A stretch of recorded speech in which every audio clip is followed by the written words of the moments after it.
News 43 खबरें फटाफट के प्रायोजक हैं काल भैरव शिव ज्योतिष। पीएम मोदी 11 जनवरी को सभी राज्यों के सीएम के साथ बैठक करेंगे। टीकाकरण की तारीख का हो सकता है ऐलान। अगले हफ्ते टीकाकरण शुरू होने से पहले प्रधानमंत्री नरेंद्र मोदी सोमवार को सभी मुख्यमंत्रियों के साथ बैठक करेंगे। टीकाकरण की चाक चौबंद तैयारियों को परखने के लिए शुक्रवार को पूरे देश में एक बार फिर से इसका पूर्वाभ्यास किया गया, जो स्वास्थ्य मंत्रालय के मुताबिक पूरी तरह से सफल रहा है। इसके साथ ही मंत्रालय serum institute of Bharat biotech के साथ वैक्सीन खरीद के समझौते को अंतिम रूप देने में जुट गया है। हालांकि वैक्सीन की कीमत और सप्लाई की गारंटी को लेकर बातचीत अटकी हुई है।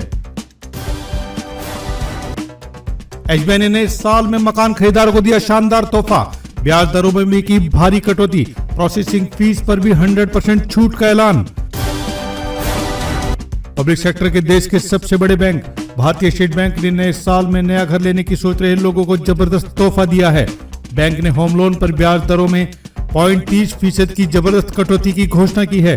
इसके साथ ही बैंक ने प्रोसेसिंग फीस पर 100% की छूट का ऐलान किया है। बैंक की ओर से जारी एक प्रेस रिलीज में कहा गया कि होम फाइनेंस सेक्टर में मार्केट लीडर होने के नाते वह ग्राहकों के सेंटीमेंट को बूस्ट करने के लिए समय समय पर कदम उठाना जारी रखेगी। बैंक की ओर से जारी एक प्रेस रिलीज में कहा गया कि होम फाइनेंस सेक्टर में मार्केट लीडर होने के नाते वह ग्राहकों के सेंटीमेंट को बूस्ट करने के लिए समय समय पर कदम उठाना जारी रखेगा। बैंक होम लोन पर समय समय पर विभिन्न तरह के ऑफर की पेशकश करता रहा है। किराए के फ्लैट की स्कीम भी ला सकता है डीडीए। हर साल हजारों लोगों को होगा लाभ।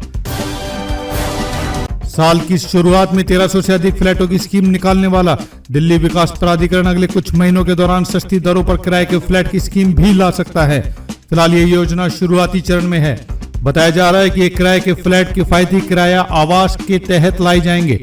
डीडीए सूत्रों की माने तो ये योजना 100% सफल होगी, क्योंकि दिल्ली में हर साल हजारों लाखों की संख्या में लोग किराए के फ्लैटों के लिए इधर उधर चक्कर काटते हैं। इनमें ज्यादातर ट्रांसफर पोस्टिंग के केस होते हैं। ऐसे में कई बार तो उन्हें मन मुताबिक किराए का फ्लैट भी नहीं मिल पाता है। यही वजह है कि डीडीए के अधिकारियों का मानना है कि इससे जहां लोगों की दिक्कत दूर होगी, वहीं दिल्ली विकास प्राधिकरण को भी लाभ होगा। यूके से दिल्ली आने वाले यात्रियों के लिए नई गाइडलाइंस। नेगेटिव होने पर भी रहना होगा क्वारंटाइन। दिल्ली सरकार ने ब्रिटेन में फैले कोरोना के नए स्ट्रेन से शहर के लोगों को सुरक्षा के लिए एक महत्वपूर्ण फैसला लिया है। केजरीवाल सरकार ने निर्णय लिया कि ब्रिटेन से दिल्ली आने वाले उन सभी यात्रियों को भी क्वारंटाइन रहना पड़ेगा जो कोरोना पॉजिटिव नहीं होंगे। सरकार की तरफ से कहा गया कि नेगेटिव यात्रियों को दिल्ली में 7 दिन के लिए क्वारंटाइन रहना होगा। उसके बाद उन्हें 7 दिन के लिए होम क्वारंटाइन रहना पड़ेगा।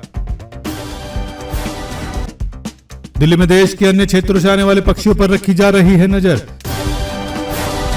दिल्ली समेत पूरे भारत में इन दिनों कोरोना और स्ट्रेन के साथ ही बर्ड फ्लू का खतरा मंडरा रहा है। देश के 5 से अधिक राज्यों में बर्ड फ्लू के संक्रमण के मिलने से केंद्रीय चिड़ियाघर प्राधिकरण ने पूरे देश के चिड़ियाघरों को अलर्ट कर दिया है, जिसके चलते दिल्ली में इन दिनों देश के अन्य क्षेत्रों और देश के बाहर आने वाले पक्षियों पर पैनी नजर रखी जा रही है। हालांकि राजधानी के चिड़ियाघर में अब तक कोई विदेशी पक्षी नहीं आया है। ऐसे में देश के अन्य राज्यों छोड़कर दिल्ली तक पहुंचने वाले पक्षियों पर अधिकारी नजर बनाए हुए हैं। बस से कर रहे थे स्कॉच और विस्की की तस्करी। ट्रैवल कंपनी का मैनेजर हुआ गिरफ्तार। सब्जी मंडी थाना पुलिस ने शराब तस्करी के आरोप में एक ट्रैवल कंपनी के मैनेजर को गिरफ्तार किया। आरोपित स्कॉच विस्की को कार्टन में रखकर पार्सल के जरिए बस से मध्य प्रदेश भेज रहा था। पुलिस ने कार्टन में रखी 70 बोतल स्कॉच के अलावा ट्रांसपोर्टेशन में इस्तेमाल बस भी जब्त कर ली है।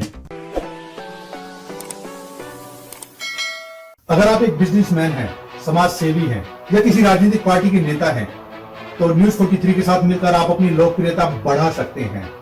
न्यूज 43 के साथ जुड़ने के लिए नीचे दिए गए नंबर पर अभी संपर्क करें। न्यूज 43 चैनल को अब भी सब्सक्राइब करें